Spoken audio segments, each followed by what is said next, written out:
So we are really very pleased to be able to offer the opportunity for you to get to hear from three of our most recent graduates of the MFin program. I'm going to have them actually do quick introductions in a minute, but I do want to just say that we recognize that this is an investment for you. And while your primary focus is going to be on the academics and learning the technical skills that you need, both in terms of the deeper quantitative finance, as well as just understanding how markets behave, modern finance that after all was basically started here at MIT. These are important concepts. And so while we know that that's a big focus, the reality is that the program, and again, it's primarily designed to be delivered in 18 months with an opportunity to fast track in 12 months. That time period goes by so quickly. I'm sure my alums will attest to that. And as soon as you start, it's a summer term. So we start July 1st. It's in person, fully residential. There's a lot that you have to cover in the whether it's 12 or 18 months. And while you're doing all of your coursework, you're then jumping right into recruiting, essentially looking at what your options are going to be if you're in the 18-month summer internship or if you're in the 12-month full-time opportunities. So you really do have to hit the ground running. And it's important to be prepared and thinking about that even before you arrive to MIT. What are some of the career or banking or finance functions that you think you're more interested in? And when you look at the employment reports, you can see that we have students who quantitative finance as well as more traditional iBanking. And as it turns out, our alums that we have today, for the most part, are on the latter. But I think it's important to get a sense from them of how they were able to best utilize the resources that are available to them, both from the CDO as well as just other things that they may have done on their own. I'm going to ask Emily if you want to kick things off and introduce yourself. Tell us where you were before you came to the MFin program, graduated. Did you have a particular focus when you were in the MFin program? Maybe you did a concentration, or if not, that's fine. And then what you're doing now. Yeah, of course. I'm happy to kick this off. Hi, everyone. My name is Emily. Before joining MFin program, I graduated from Georgetown University straight from undergrad with a few internship opportunities and experiences. At MFin, I completed my corporate finance certificate with, I guess my focus would more so be on the corporate finance / banking side instead of quant, as Laura and Diane previously mentioned. I'm currently working at PEI Global Partners, which is a boutique investment bank specializing in power, energy, and infrastructure. I joined here around six months ago. Time flies. That's great. I know. Well, they're all recent grads, as you can see. So it's all good, though. Arjun, I'm going to have you go next. Yeah, absolutely. So I graduated from UCLA, after which I worked for a couple of years.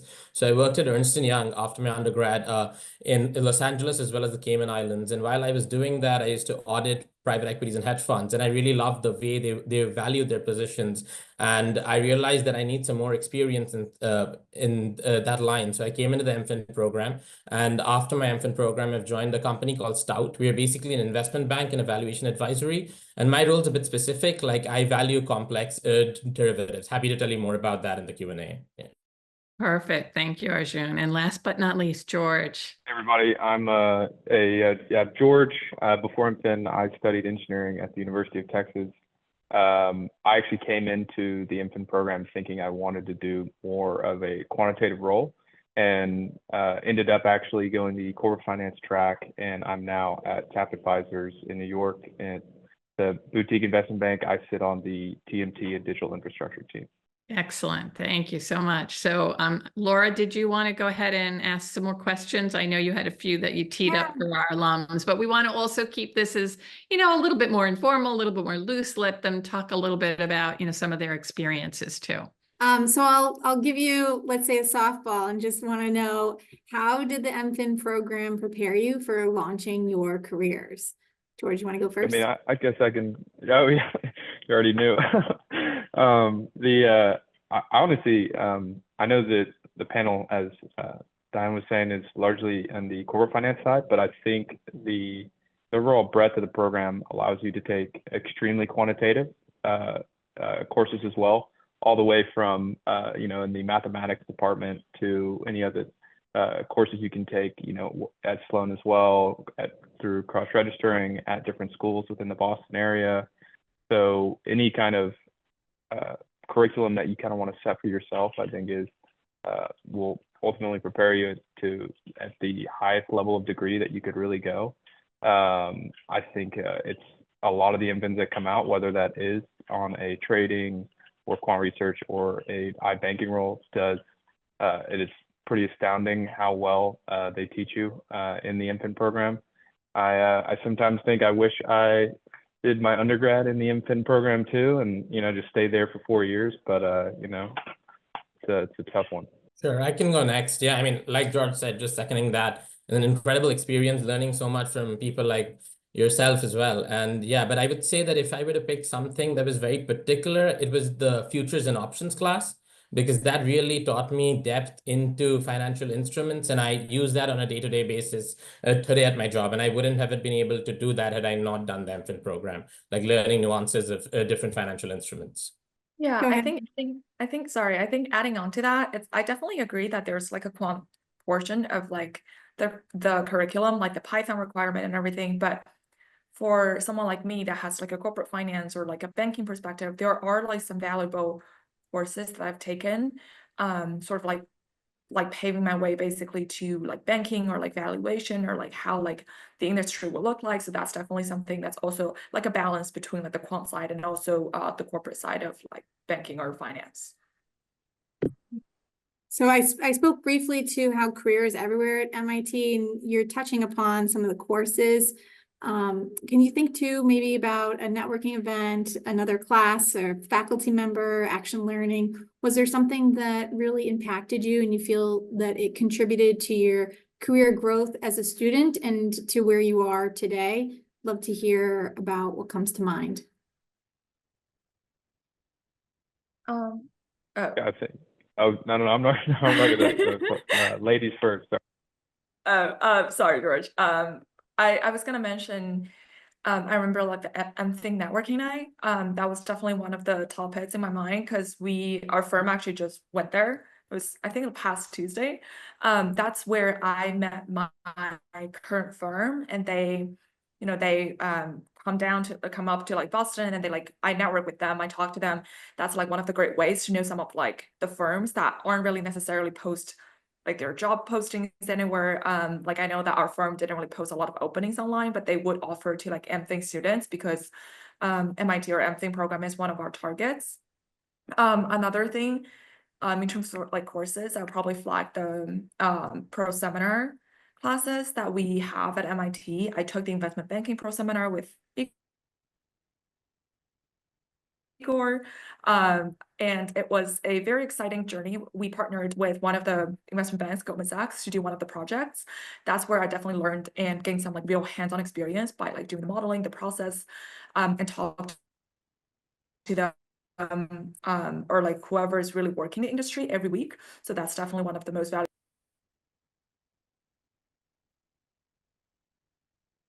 Thank you.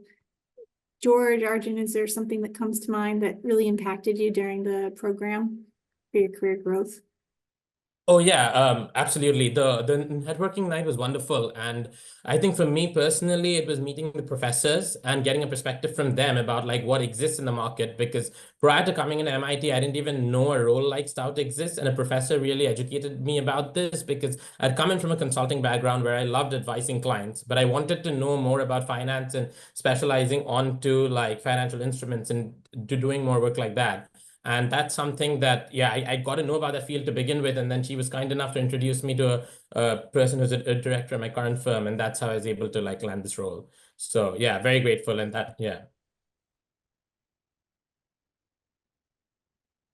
I think just one more to take home would be the overall Sloan community. It's extremely diverse, and everyone is extremely collaborative as well. So especially if you're one of the people on this call that's just finishing their undergrad and you're able to come to these MFin programs, I think it's really amazing that you're able to work with or get just advice from people that are far older than you in the different programs like the MBA, the Sloan Fellows MBA, the Executive MBA. these are people at all the different stages throughout their career that are going to be, in some of these classes with you. They're going to be, grabbing coffee next to you, and the ultimate ability to just kind of ask questions to these individuals that have, built an entire career in, quant trading, or, have built a firm in the early stage VC. Like, I think that that is a tremendous opportunity for getting a level of insight that you really can't get anywhere else other than Sloan, especially at just before, coming out of your undergrad. And I understand too, if you're further into your career as well, I think there's plenty of opportunity to collaborate with them as well. You've each talked about, in a way, how you learned about opportunities that you didn't know existed until you came in the program, or you discovered your opportunity through an event from the program, or you transitioned what your original goals were as you went through the program. Can you speak to how those resources impacted you, and how you were supported in making those transitions and experiencing that growth? How do you feel that you've benefited professionally from that growth and those resources in the program?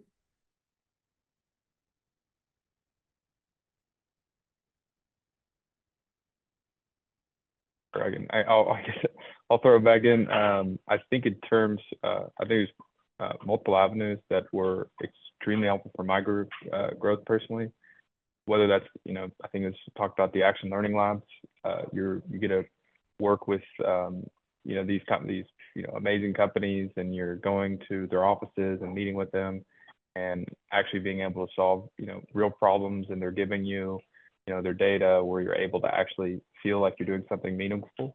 And I think that it was kind of an excellent kind of like a test round before you really hit the real market. And maybe you're still figuring out which, is the exact pathway you want to take in the MFin program. And I think that provides you a really great testing point to what you really want to do.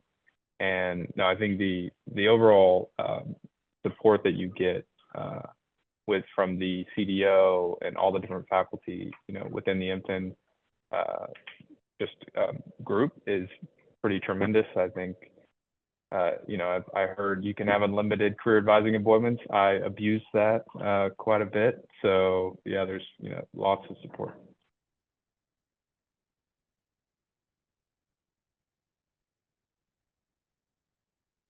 I can chime in here. So I think the opportunities, as like George mentioned, like the CDO opportunities, like appointments, I panicked during my first summer when I saw everyone else is like recruiting and like filling out online applications. So I threw a lot of emails at CDO people. I was like, can I have an appointment? And yes, I also abuse that. And I also use a lot of like the resume editing and stuff like that, which is definitely helpful. Another thing that I want to mention would be CDO in a good way, like CDO kind of pushed you, or like at least pushed me to like look for more opportunities, checking with me to see if I landed on like interviews with the status of my current recruiting. And it feels like CDO people are like more in a rush than I am actually. So that's like definitely good to always be on the spot, like sort of like being a little bit, I wouldn't say like being pressured, but always like someone is like kind of like asking you to reach out to make sure that you're doing the job, not just like being, sort of like lazy on the end, just doing the schoolwork, not recruiting. So that's definitely one of the things that I think CDO did really good, at least on me, by asking me the progress, by giving me like appointments, by checking with opportunities. So sort of that. And I do remember that there are like weekly emails from CDO career development that there are like open opportunities listed online with like the links to the applications. So that saves me a million hours basically from like just like looking through LinkedIn or like other career opportunities. Another thing that I do want to mention is the community of the MFin students. Like all of us were basically very hands-on in terms of recruiting everything. So that community would definitely drove at least me sort of like to keep recruiting in mind, not just to forget about that, because besides coursework, we would talk about recruiting, we would talk about interviews. So that like that community sense definitely fostered my sort of like my progress on recruiting as well.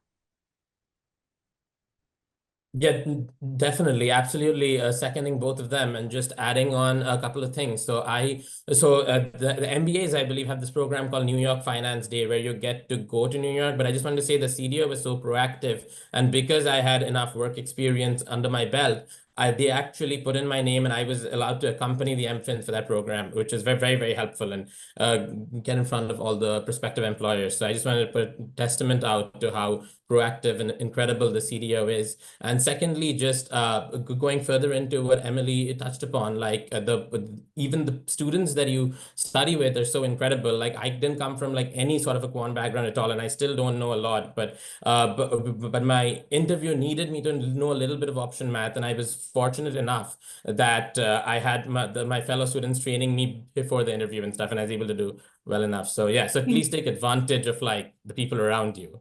Yeah. Yeah, well, and also it was our privilege to work with all of you. There was no abuse of our advising. That's what we're here for. But it was always nice to see each of you in our offices. I want to leave time for questions in the audience. So can I give one last question, Diane? Yes, absolutely. Okay, great. I just want to put yourself back 2 years ago when you're deciding to apply to MFin. You know, what's one thing you wish you knew then that you know now? I'd probably say prepare more. I think there's a bit of a buffer between when you're accepted. I think it's usually around early March until you start in July. I would be remiss to say that you shouldn't use every second that you have preparing for the program, because as Diane said as well earlier, the summer that converts into when you're taking, it is an accelerated timeline over the summer, and you are going to feel a lot of pressure with the recruiting timeline. So the more prepared you'd be going in on all the kind of topics. And honestly, the faculty does an amazing job on making sure that they get you everything you need to prepare for. So utilize the materials that are given to you before you start, just so it'll allow you to utilize the time that you have in the program while you're there, because it does go by fast. I'm still like, man, I'm sorry. Yeah, as Emily said, oh my God, it's already been 6 months.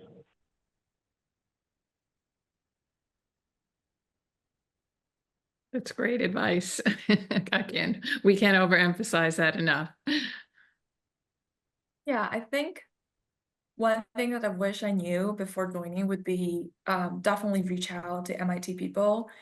You know, working at an investment bank right now, we receive a lot of like networking emails.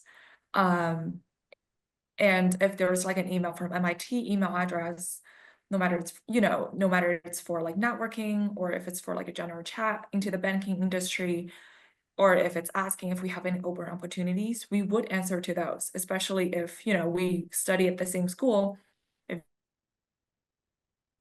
If like, you know, user alum network for sure. Whenever I see like an MIT email coming through, I would respond to it. Although that might be like a delayed response given how given my email volume. But yes, we would answer those, and not even if we don't have any openings, you know, like email us with a resume. We'll keep that on file. If there's any opening, we can probably think of you, and then we can go from there. So that's definitely one thing that I do want to let everyone know, that if you're an MIT kid, email us, we'll respond. Great. Yeah, Great. absolutely. I just second both of them. In fact, I just did like a referral for somebody who applied at the firm. So yeah, definitely. Yes, and we talk a lot about the networking and engaging in the community. So even, you know, while you're in the program, being able to leverage all those resources, not only your fellow MFin classmates, but also anyone you engage with when you're participating in clubs or attending conferences, speaker series, all of the different activities that are open to all of our students really can help to build that additional community and networking that's so important. So I'm going to go through, there's quite a few questions. Some of them I think, Laura, may be more for you, but let me see if I can find a couple of those that you could answer, and then for the alums as well. So there is a question around PEVC. and MFin students being able to launch their careers directly from MFin into that. And I know Laura, we understand that industry pretty well, but I'll leave it to you to respond to that one. Okay, sure. Happy to take that one.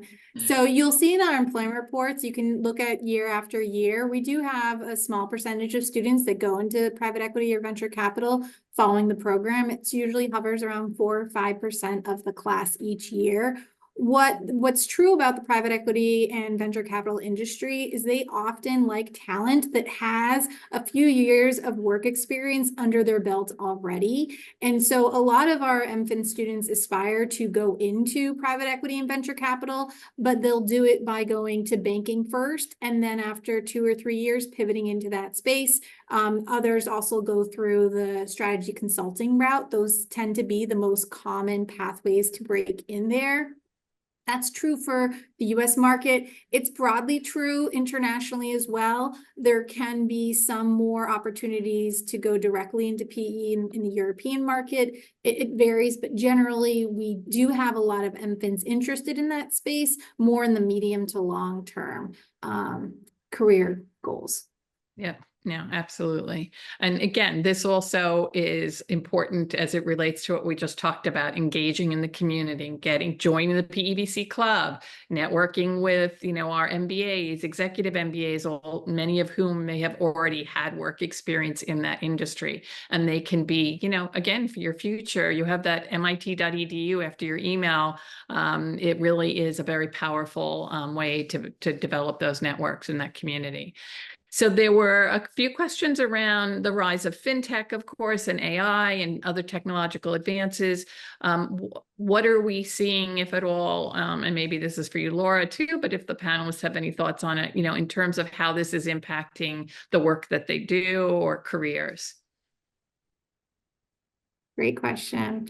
I can let the panelists speak to the work that you do in terms of how AI is impacting.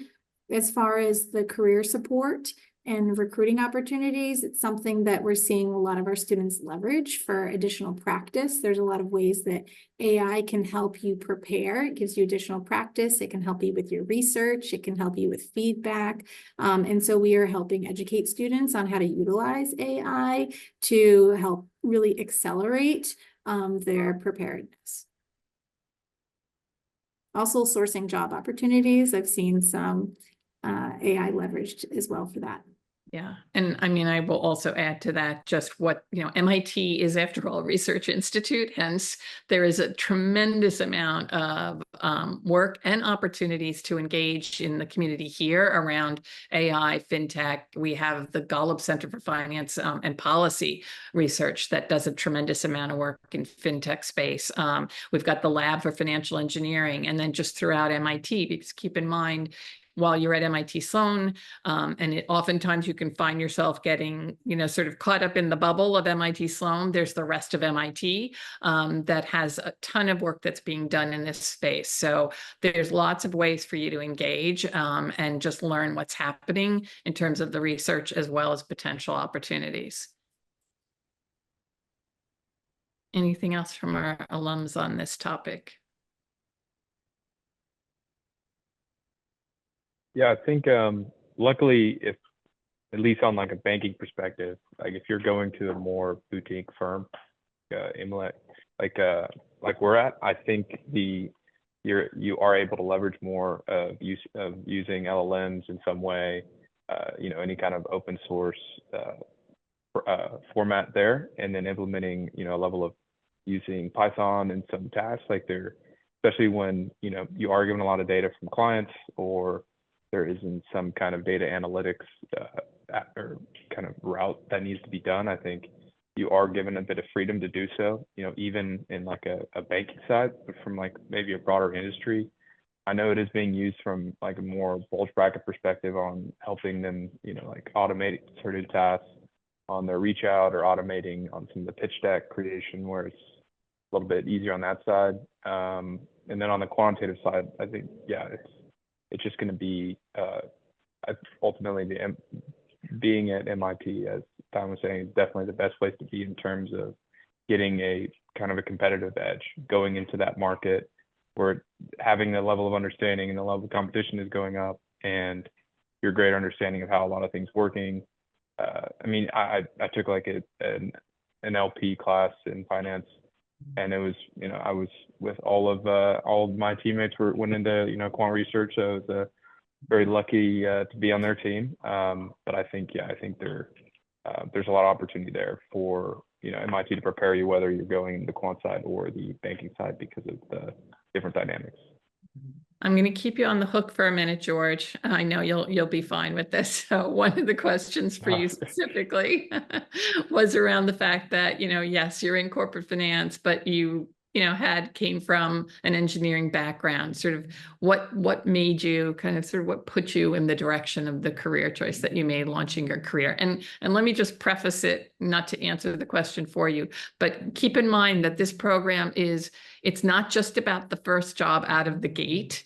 It's an entry point for you into the field of finance. And so hopefully we'll give you the skills that you need to really have a lifetime career in finance. And that could go in a number of different directions. But that said, I'm going to give you an opportunity, George, to respond to that. Yeah, no, of course. I think, I think ultimately for me, like, I had to be very honest with myself with what I was most interested in doing long term. I think a lot of the people that are coming in the program that are more focused, whenever I did come in thinking I'd just done engineering, the next step must be the financial engineering. And ultimately from taking the summer classes, I found that I was actually much more oriented to wanting to do more of a corporate finance track, where it'd be more the banking or PE or something in those regards. And definitely fell in love with a lot of the banking side. I know, yes, you work, long hours and all those things, but I find the job very rewarding. So ultimately, just had to be honest with myself. I think other people coming into the program that have the idea that I want to, work in a pod in a hedge fund or be a PM and I see that as a long-term career choice, then yes, I think the more quantitative side is definitely the way to go. And, honestly, I know I saw the median, base salary coming out there. I could definitely is far higher on if you're going in the quantitative side. It is a very attractive pathway, but yeah, for me, I think it's also playing to your strengths. I think, as you can tell from the call, I'm probably better interacting than I am against some of the people in some of the financial mathematics classes. So. Yeah, that's great. Thank you, George. Appreciate it. And Arjun, it looks like we have a question for you about a little bit different tack, but how did you position yourself as a good candidate without having a quantitative background? I'm not quite sure that that's exactly what you intended for them to understand about your background, but let's suffice it to say that when we talk about quantitative background from an admissions standpoint, we're looking for individuals who can, again, if you've had an opportunity to look at our application, which I encourage you to do if you're really interested. It's live. There is some relevant coursework. These are not prerequisites, but having a solid foundation in what's one of our finance faculty likes to refer to as elemental mathematics, linear algebra, calculus, probability, statistics.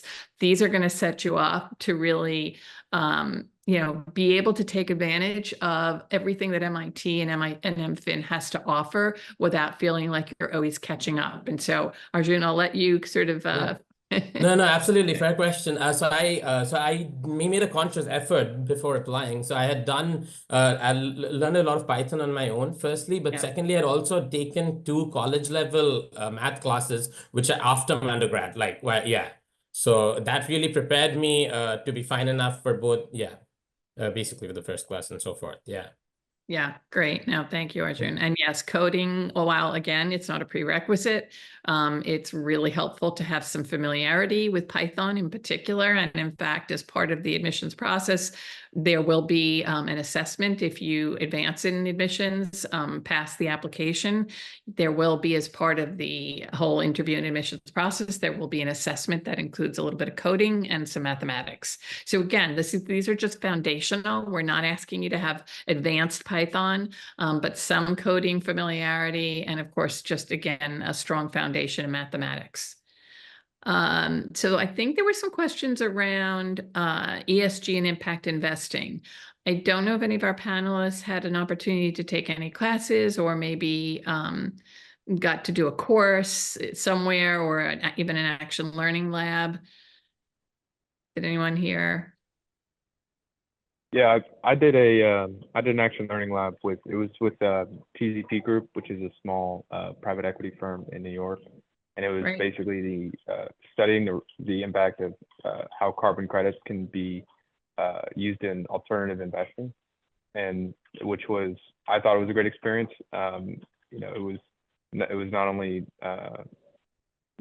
being able to come to New York and work with the team, but also kind of learning about their investment approach and how they were looking at opportunities in this space and kind of how they could leverage the existing, especially like the EU ETS, where there's a lot more built out than it is in the US, aside from, California having a bit of a system there. And I definitely, there is plenty of opportunities there, far beyond impact in, just in that, one action learning lab at Sure, Sloan. yes, and we actually, thank you, George, and we have an impact finance club. We have an impact finance concentration within the MFin program that is optional. So if it's an area or space that you're very interested in pursuing, there's definitely, as George mentioned, many opportunities to engage in that.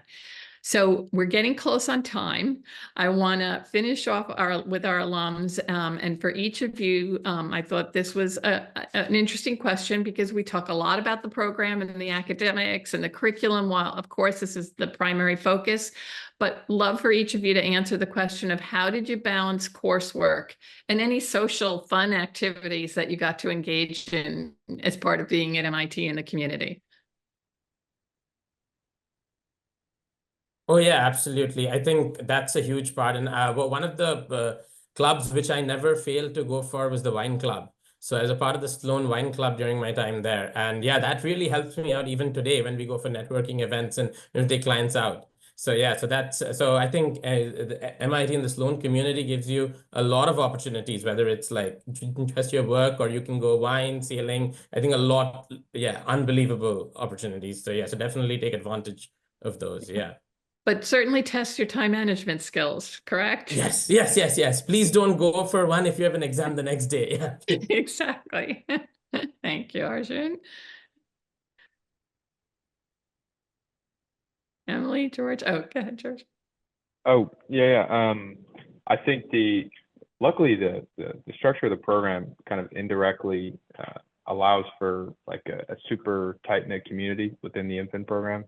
Because whenever you do come in over the summer, in July, and the weather is beautiful in Boston, your MFin is really the only, you kind of have Sloan to yourselves for that summer term. And and of course it being accelerated, I think the study rooms are usually always filled all day long and late into the night. So that kind of environment allows you to get really close to people and kind of find your kind of close community while also being connected to the broader community within the MFin program as well. And yeah, you tend to just, people are always, Fridays, going out and hanging out, or, you can sail at MIT as well. I know some of the friends in the program absolutely love the sailing. They ask me probably every day to go out with them. There's a lot of opportunities there. Okay, great. Emily? Yeah. One thing that I didn't get to do, I didn't really have the chance, was sewing. I really wanted to do it, but somehow I didn't really get that course. So for whoever's interested, definitely register early. I think I had a lot of fun when I was in Boston. Coursework versus recruiting versus, your own time. I think it definitely is hard especially when we kick off like in summer, when it's like an accelerated summer, as George mentioned, and it's also like packed study rooms at Sloan everywhere. But meanwhile, like besides that, if you work for like, the whole day until like 5 or 6 p.m., then have fun with your classmates or like friends for like a dinner, and then maybe, I don't know, some wine. It's all doable. It's not gonna be like 24/7 you'll be grinding or like studying, but it does require a lot of like commitment into study, but it's not like that's the only thing, so don't be scared. I think that definitely course design you know, we had the choice of basically choosing what courses we want to take in terms of like what's required versus what's, you know, like the credit thing that we have to fulfill. But overall, like you do have the choice of choosing, you know, like how busy you want it to be like this semester, balancing off like a recruiting timeline. So I know my friends and I basically chose lighter end of like course load like during fall semester given the recruiting schedule, and then once we secured offer, luckily spring semester was when we chose probably a little bit more like more difficult, more time committed classes. So we did have the option to balance off coursework and recruiting and fun and wine. And that's exactly what we want students to do, is to be able to really, again, it's a balance, and it's sometimes not easy to strike that balance, but it sounds like all of you were able to take advantage of a lot of things at MIT.